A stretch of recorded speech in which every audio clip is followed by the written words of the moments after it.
Welcome back to Intro to Immersive Journalism. This is week 2. In this segment, we're going to explore VR journalism pieces produced by people in our industry. But before we do that, I want you to think about last week.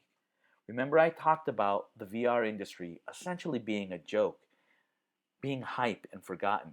And it wasn't until Palmer Luckey created the Oculus Rift that this industry got pushed back to the forefront and giving it legitimacy. Well, there's a little bit more to that story. Allow me to introduce you to Noni de la Peña. In 2009, the journalism school at the University of Southern California hired Noni de la Peña to be an innovation fellow. 2009 was also the year I was hired to be a digital journalism professor. And coincidentally, Noni and I both advised a magazine class on how to be more digital. This magazine class was working on a variety of stories, and I was advising them on how to use tools like WordPress or multimedia or audio slideshows to help enhance their stories. And Noni was there with a really unique perspective.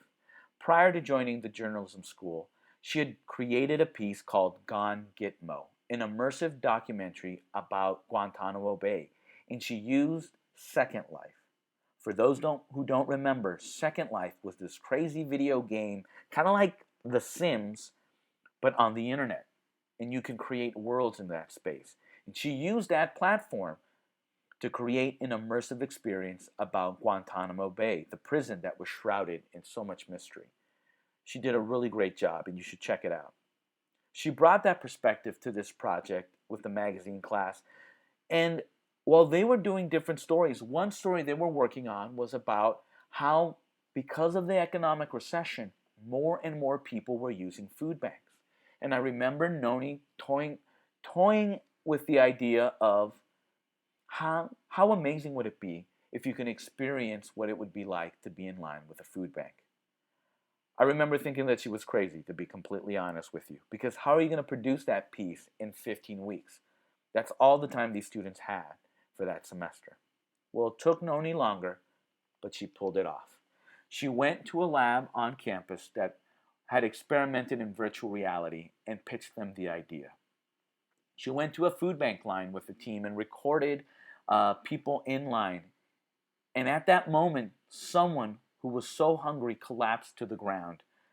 And she captured it on tape. So she went back to the lab and decided to recreate that particular moment in virtual reality.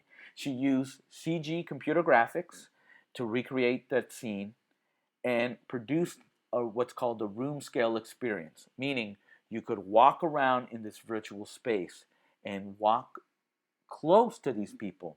And at one moment, a person collapsed. And as you see, the person on the right showed that people would rush over to see if that person was okay.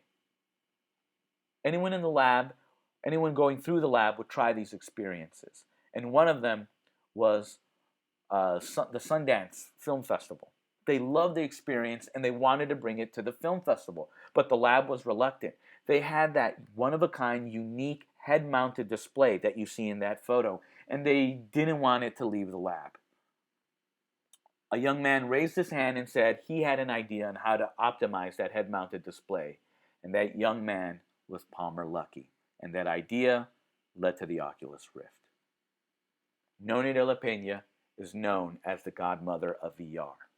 She inspired and collaborated with Palmer Luckey, which led to the Oculus Rift, which led to the creation of this industry that we use today. Since that experience, Noni has worked on a variety of different platforms and experiences and stories, including Project Syria, amongst many others. She legitimized this industry and is a pioneer for immersive journalism. And over the years, she's gotten more company. The Des Moines Register created a piece years ago called Harvest of Change, where you can experience a farm through this immersive video game and hear the story of a family that was struggling to keep that farm alive.